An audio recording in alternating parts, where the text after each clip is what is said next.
오늘의 말씀은 계속해서 우리가 말씀을 나누고 있는 올해 목회 주제인 예수 닮기, 그리스도를 본받아의 중요한 내용인 예수님이 자신에 대하여 스스로 밝힌 나는 누구누구이다 라고 하는 시리즈 설교의 6번째 내용입니다.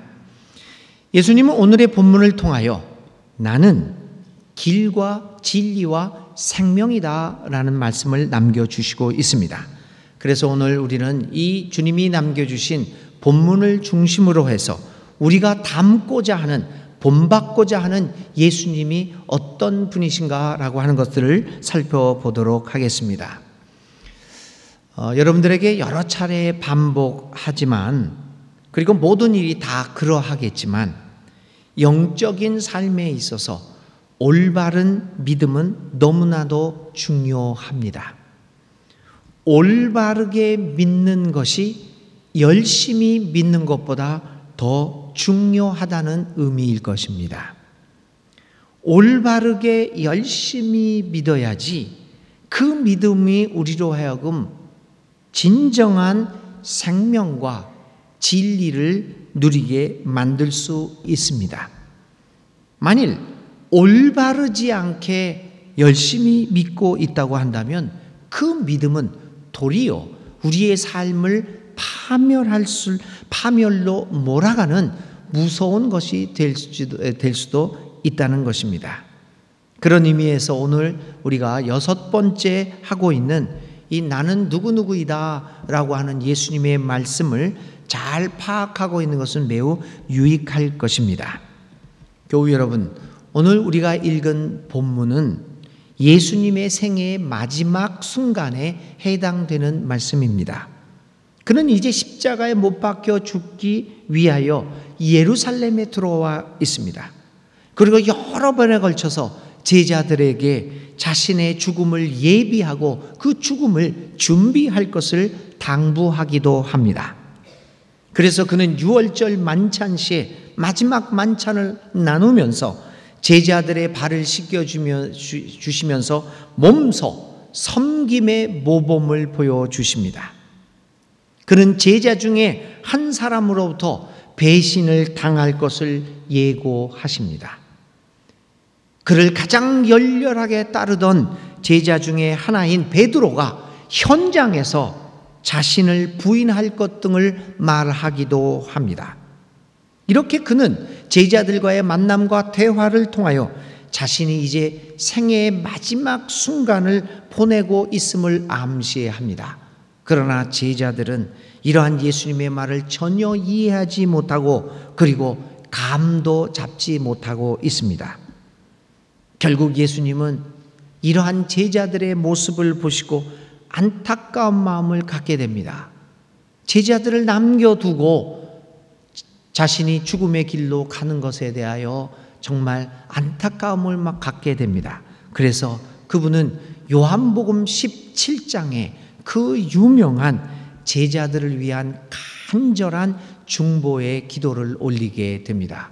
그래서 여러분들이 요한복음 17장의 그 긴 예수님의 기도를 읽어보면 그 제자들을 향한 예수님의 안타까움과 절절한 마음들이 그 요한복음 17장의 기도에 묻어납니다.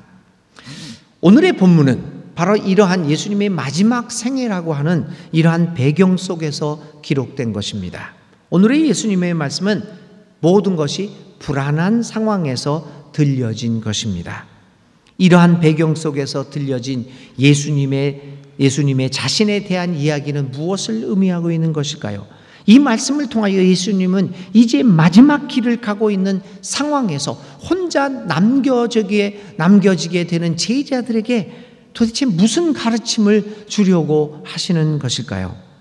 아마도 예수님은 그를 따르고자, 그를 본받고자 하는 제자들에게 믿음은 무엇이며 자신을 따르고자 하는 것에 중요한 원리를 가르쳐 주시기를 원하고 있었던 것은 아닐까요? 이렇게 자신의 운명에 대하여 말씀하신 예수님은 오늘의 본문을 통하여 제자들에게 이렇게 말씀하십니다. 나는 이제 아버지께로 간다. 가서 너희들이 있을 곳을 예비한 후에 다시 와서 너희들을 그곳으로 데려갈 것이다. 내가 가는 길이 어떤 길인지 너희들도 잘 알고 있다. 3절과 4절에 오늘 읽지는 않았습니다만은 이렇게 말합니다. 내가 가는 길이 어떤 길인지 너희들 잘 알고 있을 것이다. 예수님의 이 같은 말을 들은 제자들은 그 마음에는 일말의 걱정이 생겨나기 시작했을 것입니다. 왜냐하면 내가 가는 길을 너희들이 알 것이다 라고 하는 예수님의 말을 도대체 이해할 수가 없었기 때문입니다. 도대체 이분이 어디를 가신다는 말일까? 이제 이렇게 훌쩍 떠나고 가시면 우리들은 앞으로 어떻게 될 것인가? 그리고 우리 보고 예수님 자신이 가는 길을 알 것이라고 얘기하는데 그 길을 우리가 어찌 알 수 있겠는가? 라고 하는 생각들이 그들의 마음에 가득 찼을 것입니다. 오늘의 말씀은 나는 길이며 진리며 생명이다 라고 하신 이 예수님의 말씀은 이렇게 겁에 질려 있고 혼동 속에 빠져 있으며 근심 걱정에 가득 차 있는 제자들에게 하신 말씀입니다. 무엇보다도 먼저 예수님은 길에 대하여 아는 것이 없다고 말하는 제자들, 길이 무엇인지를 이해하지 못하는 제자들을 향하여 예수님 자신이 길이다 라고 하는 것을 말하고 있습니다. 그렇습니다, 여러분. 오늘 우리가 따르고자 하고 그리고 닮고자 하는 예수님 자체가 길이십니다. 제자들과 우리는 예수님을 길로 이해해야 합니다. 예수님이 길이다 라고 하는 사실을 이해하지 않고서 예수 그리스도를 본받는 것은 불가능합니다. 어떻게 우리가 예수님을 그 하나님의 아들이요 하나님 자체이신 예수님을 닮을 수 있을까요? 사실 오늘 우리 교회의 올해의 목표가 예수 닮기입니다. 그런데 우리들 마음속에 그런 의문들이 생길 것입니다. 저도 그렇고 여러분들 그렇고 내가 인간인데 이렇게 욕심도 많고 죄도 많고 이런 생각 저런 생각하는 내가 어떻게 예수님을 닮아가는 삶을 살 수 있을까? 그건 불가능한 것이다.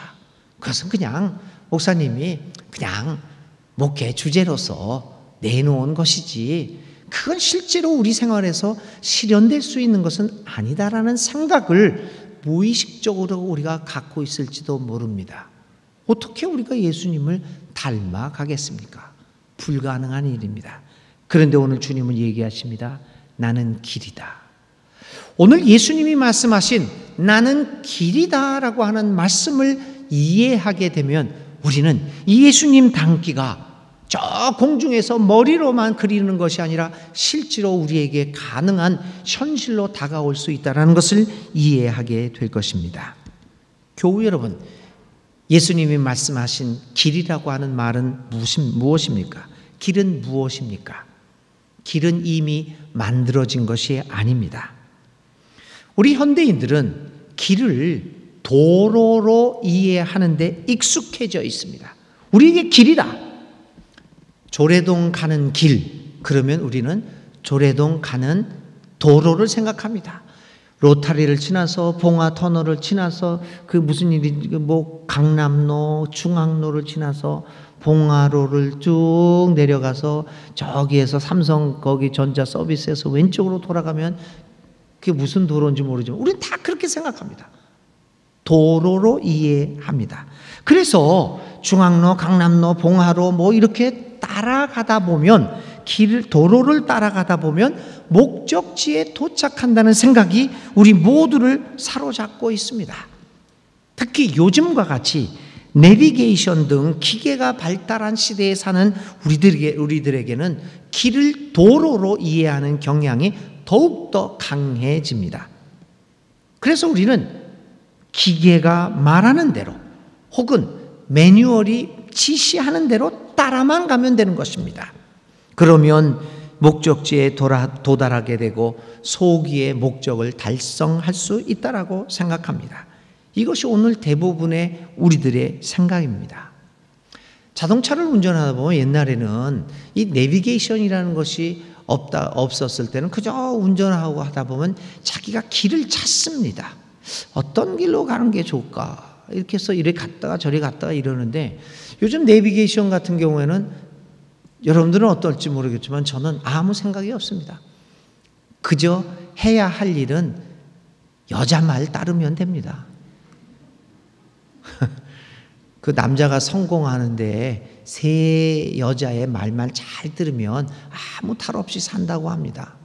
어렸을 때는 그저 엄마 말 잘 듣고, 남자가 성년이 돼서 결혼하면 부인 말 잘 듣고, 운전할 때 내비게이션 여자 말 잘 듣고, 그러면 별 탈 없이 산다고 합니다. 그저 그 여자의 말만 쫓아서 아무 생각 없이 가게 됩니다. 우리는 그렇게 살아갑니다. 예수님 당시의 사람들도 그랬습니다. 율법이라고 하는 내비게이션에서 지시하는 대로 하기만 하면 자신들이 하나님의 사람들이 된다라고 생각했습니다. 그래서 율법의 본래의 정신은 다 제쳐두고, 그건 어쨌든 간에 율법이 하라고 하는 그대로만 하는 사람이 가장 훌륭한 종교인이라고 추앙을 받았습니다. 그렇기 때문에 율법만을 철저히 따르고 지키는 데 앞장을 섰던 바리새파 사람들이 모든 사람들 위에 뛰어난 종교인으로, 신앙 좋은 사람으로 군림하는 것이 당연했습니다. 율법의 정신은 상관없습니다. 그저 하라는 대로만 하면 됩니다. 그래서 바리새파 사람들은 이같이 신앙의 내비게이션을 따라가는 데 있어서 가장 뛰어난 인물들이었습니다. 어쩌면 이런 면에서 예수님의 제자들도 마찬가지였을지도 모릅니다. 그러기에 예수님이 자신을 길이라고 표현하고, 나는 내비게이션이 아니다, 나는 길이다, 나는 도로가 아니라 길이다라고 표현하는 것을 그들이 이해할 수 없었던 것입니다. 그들에게는 예수님은 율법과 마찬가지로 매뉴얼, 내비게이션이어야 하는데, 길이라고 하니 예수님에게 우리가 그 길을 어떻게 알 수 있겠습니까? 라고 질문할 수밖에 없었을 것입니다. 길과 도로, 이 차이입니다. 길과 도로의 차이는 무엇입니까? 도로는 이미 만들어져 있는 것입니다. 그냥 가면 됩니다. 그러나 여러분, 길은 그렇지 않습니다. 길은 여러분들이 만들어야 하고, 길은 여러분들이 실제로 걸어야 길이 됩니다. 길은 기성품으로 우리에게 주어지는 것이 아닙니다. 스스로 걸어가면서 만들어 가야 합니다. 그러다 보면 실패도 경험하게 되고 좌절도 경험합니다. 어찌하다 보면 잘못 길을 들어서 어렵게 갔던 길을 되돌아 나와서 새로운 길로 가야 할 경우도 당하게 될 것입니다. 길은 완성품으로 우리에게 주어지는 것이 아니라 스스로 과정을 겪어가면서 그리고 경험하면서 만들어지는 것입니다. 도로는 가다 보면 아무런 감흥도 감격도 없습니다. 그저 빨리 목적지에 도착하고 싶은 욕망만 더해집니다. 옆을 보아서도 안 됩니다. 옆을 보면 큰일 납니다. 도로는 우리로 하여금 옆 사람에 대하여 경쟁심을 갖게 만들어서 그보다 먼저 빨리 가도록 우리의 마음을 재촉하기도 합니다. 그래서 고속도로에서 과속 운전이 나오는 것이 그런 이유가 아닙니까? 내 차를 추월해서 조그만 차가, 나는 3000cc인데 1500짜리가 샥 지나갑니다.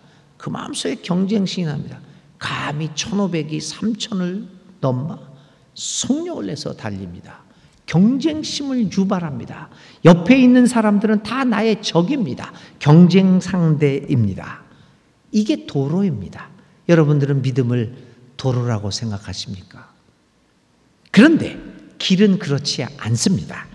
길을 가다 보면 길가에 핀 이름 모를 풀들이 우리의 발걸음을 멈추게 만들기도 하고, 그 꽃을 바라보면서 감격도 하게 합니다. 같이 길을 가는 사람들과 함께 웃기도 하고 담소를 나누기도 합니다. 같이 길을 가는 사람들은 나의 경쟁자가 아니라 서로에게 길벗이 되기도 합니다. 예수님이 오늘 자신을 길이라고 표현한 것은 이런 의미입니다. 나는 너희들을 천당으로 안내하는 도로가 아니다. 나는 너희들을 진리와 생명으로 인도하는 길이다. 그러므로 길인 나를 걸어라. 나를 경험해라. 서로 길벗이 되어서 나와 함께 길을 가자. 진리와 생명을 향하여 길을 가자라고 말씀하시는 것입니다. 그래서 그분은 이제 오늘 자신을 길이라고 표현하면서 자신을 완성되어진 것으로 하나님 나라를 받아들이지 말라는 것입니다. 이제 혼자 남게 될 제자들을 바라보면서 예수님은 믿음을 매뉴얼로 이해하지 말고 길이라고 이해함으로써 서로 함께 하나님의 나라를 향하여 길벗이 되어 길을 떠나라고 말하고 있는 것입니다. 여러분, 믿음은 우리를 하나님 나라로 빨리 가도록 만들어주는 도로가 아닙니다. 예수님은 우리를 내비게이션과 같은 도로 안내자가 아닙니다. 그분은 우리의 길이 되십니다. 그러므로 우리는 믿음을 길로 이해하면서 우리 스스로가 성령의 충만함을 받아 그분의 길을 가면서 예수님을 체험하고 경험하고 감격하면서 우리 교우들과 함께 서로 길벗이 되어 하나님 나라를 향하여 가는 것입니다. 이처럼 예수님을 따르고자 하는 것, 예수님을 본받자는 우리의 목표는 예수님을 도로가 아닌 길로서 이해함으로써 가능한 것입니다. 많은 경우 한국교회는 믿음을 도로로 이해하고 있는 것 같습니다. 주어지고 짜여진 교리를 가르치고 일정한 형식을 따르는 것이 믿음이라고 이해하고 있는 것 같습니다. 믿음을 매뉴얼로 이해하는 것 같습니다. 그래서 빨리 이 매뉴얼의 내용을 숙지하여 신앙에 익숙해지려고 하는 것입니다. 그래서 신앙 좋은 사람을 우리는 신앙에 익숙해져 있는 사람을 신앙이 좋다라고 이야기도 합니다. 익숙해지면 감격과 감흥이 사라집니다. 오늘 우리 교우들이 많은 그런 얘기를 해요. 목사님, 요즘 예수님을 믿는데 믿는 것 같지 저의 감격과 그 초창기의 그 감격이 사라졌습니다. 기쁘지가 않습니다. 그냥 가고 있습니다. 빨리 가야 하기 때문에 도로로 이해하기 때문에 우리의 감격과 감흥이 없어집니다.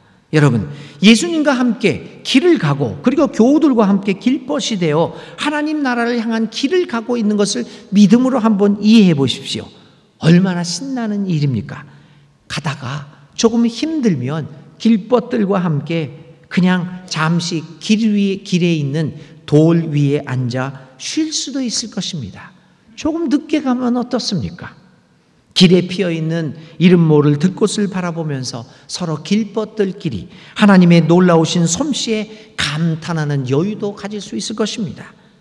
여러분, 신앙을 길로 이해하게 되면 이처럼 우리에게 놀라운 기쁨을 줄 수 있을 것입니다. 예수님은 우리의 길이십니다. 그리고 우리의 길벗이 되십니다.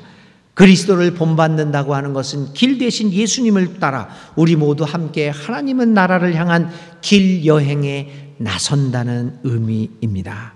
교우 여러분, 우리 일생을 통하여 서로 길벗이 되고 길 대신 예수님을 따라 이 여행에 나섭시다. 우리 함께 서로에게 길벗이 되어 하나님 나라를 향하여 나아갈 수 있는 순천중앙교회 모든 교우들이 되기를 간절히 기도드립니다. 자, 그러면 예수님은 우리가 이제 예수님을 길로 이해했습니다. 그럼 예수님은 어떤 길로 그 예수님의 길을 밟아서 우리는 어디를 향하게 됩니까? 바로 예수님 진리로 향하게 됩니다. 예수님이 길이 되신다는 것은 무엇보다도 우리를 진리의 세계로 인도하시는 길이 된다는 의미입니다. 어떻게 보면 진리라고 하는 말은 매우 추상적인 의미로 들리지요. 진리는 저 높은 곳에 있고 내가 살아가고 있는 이 험난한 이 세상과는 별로 상관이 없는 그런 저 높은 세계에 있는 것 같습니다. 그래서 일반적으로 사람들이 진리라고 하는 말을 할 때는 우리의 삶과는 동떨어져 있는 그 어떤 것을 말하고 있습니다. 우리의 삶과는 직접적인 상관이 없다라고 생각합니다. 그런데 과연 진리는 현실적인 것이 아닙니까? 오늘 예수님께서 자신을 진리의 길이라고 말씀하셨을 때 과연 어떤 의미로 진리라는 단어를 사용하셨을까요? 진리라는 단어의 히라보는 알레테이아라고 그럽니다. 뭐 잊어버리셔도 좋습니다. 성서에서 이 원어 해석은 굉장히 중요합니다. 성서에서, 성경에서 쓰여진 단어 하나하나는 당시의 사람들은 아주 이 단어를 취사 선택하는데 굉장한 능력을 가지고 있었습니다. 그래서 그 원어의 그 본래 뜻을 해석하는 게 성경 해석에서는 참 중요하죠. 진리는 알레테이아라고 얘기하는데 이 알레테이아라는 말의 근본 어원의 뜻은 무엇이냐? 분명한 것을 얘기합니다. 분명한 것이 진리다. 그리고 확실하다라고 하는 것이 진리라는 뜻입니다. 다시 말하면 진리라고 하는 것은 추상적인 것이 아니라 매우 현실적이고 구체적인 것, 확실한 분명한 것이다 라고 하는 것입니다. 오늘 예수님이 자신을 진리의 길이라고 말씀하셨을 때 사용한 의미가 바로 그것입니다. 진리는 추상적으로 우리가 머리에서 그리는 것이 아닙니다. 사랑이 진리라고 말할 때 그 사랑은 머리로만 그려지는 사랑이 아닙니다.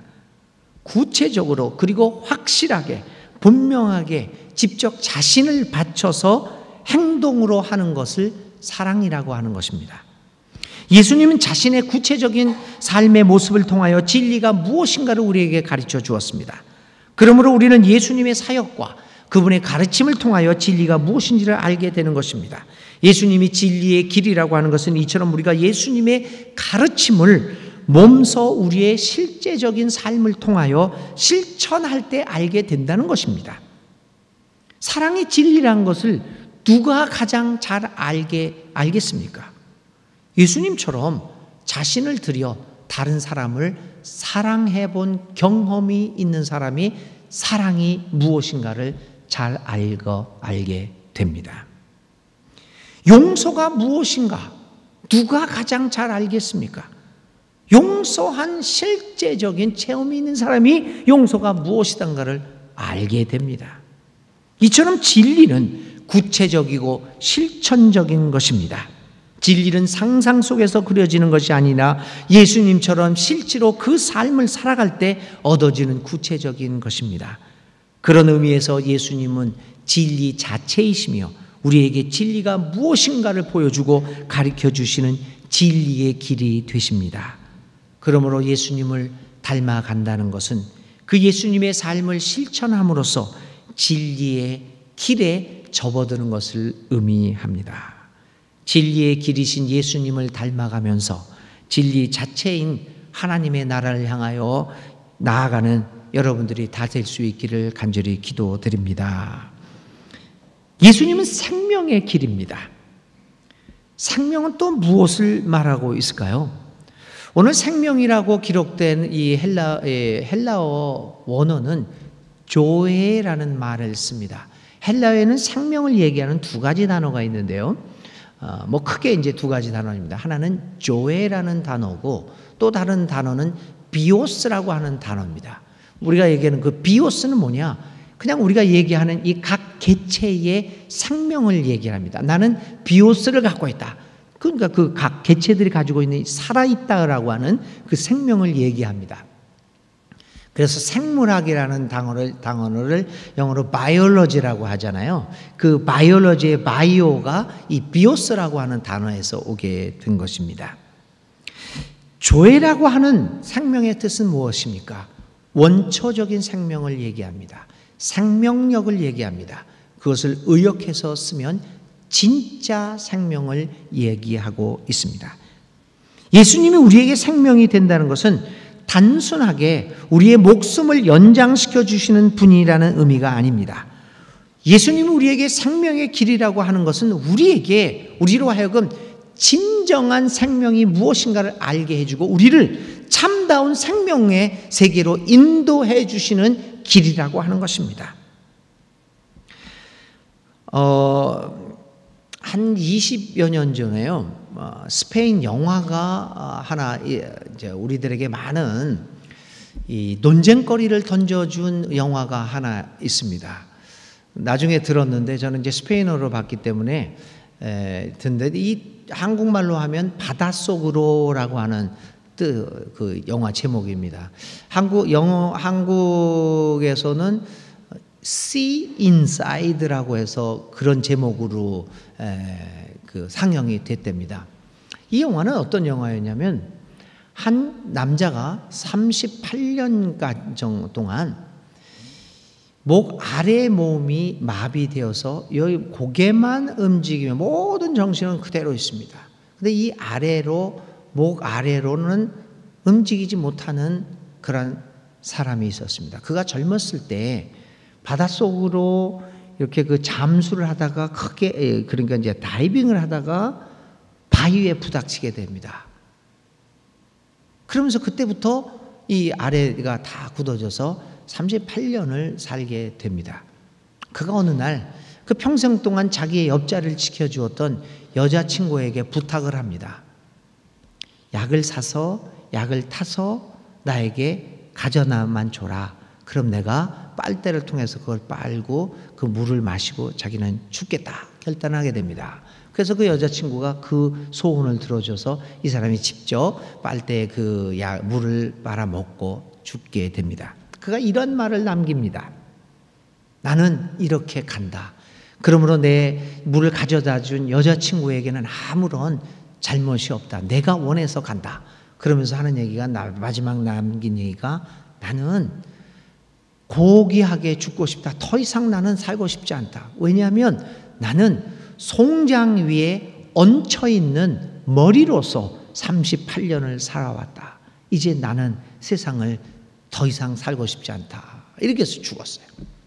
그 후에 스페인에서 또 유럽에서 이 논쟁이 벌어진 것이 바로 한동안 우리의 이 윤리계를 떠들썩하게 만들었던 안락사에 대한 논쟁입니다.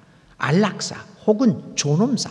누구든지 존엄하게 죽을 권리가 있다. 이것 때문에 굉장히 문제가 있습니다. 근데 이 안락사, 존엄사에 대한 논쟁의 핵심에는 뭐가 있었냐면 이겁니다. 산다는 것이 뭐냐? 그저 밥 먹고 숨 쉬고 사는 게 사는 거냐? 인간의 산다는 것이 어떤 의미를 가지고 있느냐? 이 문제였습니다. 숨 쉬고 있다고 해서 사는 것이냐 아니냐에 대한 논쟁이었습니다. 물론 그 논쟁의 결론이 난 것은 아닙니다. 그런데 오늘 그 논쟁을 보면서 저희들이 깨닫는 것이 뭐냐면 정말 산다고 해서 사는 것이 아니구나. 진짜로 살아야 사는 것이다. 특히 하나님을 믿고 살아가는, 그리고 하나님의 사람으로서 살아가고자 하는 믿는 이들에게는 이 문제는 더욱 심각하고 진지한 것이 아닐 수 없습니다. 어떻게 살아야 진짜로 살아가는 것입니까? 예수님이 우리에게 보여주시고자 하는 삶이 바로 이러한 진짜 삶이고 진짜 생명입니다. 예수님을 닮아감으로써 우리가 얻게 되는 것은 이러한 진짜 삶입니다. 살아도 바르게 사는 것입니다. 살아도 사람답게 살아가는 것입니다. 살아도 진짜 살아가는 것입니다. 오직 예수님 안에서 우리는 진짜 생명을 누리며 살아갈 수 있습니다. 생명의 길이신 예수님 안에서 살아가는 사람들에게는 나이가 들어감에 따라 육체의 힘이 쇠약해지는 것도 큰 의미를 갖지 못합니다. 왜냐하면 이사야서 40장 31절에 이렇게 말하고 있기 때문입니다. 오직 주님을 소망으로 삼는 사람은 새 힘을 얻으리니 독수리가 날개를 치며 솟아오르듯 올라갈 것이요 뛰어도 지치지 않으며 걸어도 피곤하지 않을 것이기 때문입니다.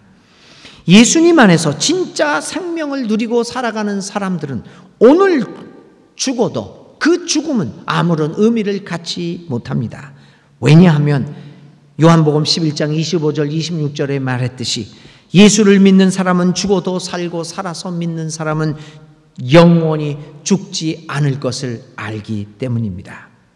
예수님 안에서 진짜 생명을 누리고 가는 사람은 내가 돈이 있거나 돈이 없거나 건강하게 살고 있거나 여러 가지 병에서 시달리고 있거나 내가 저 높은 자리에서 명예와 권력을 누리고 있거나 아니면 아무도 알아주지만 못하는 않는 초라한 삶을 살고 있던 그런 것들은 아무런 의미를 갖지 못합니다. 왜냐하면 우리는 진짜 생명을 갖고 있기 때문입니다.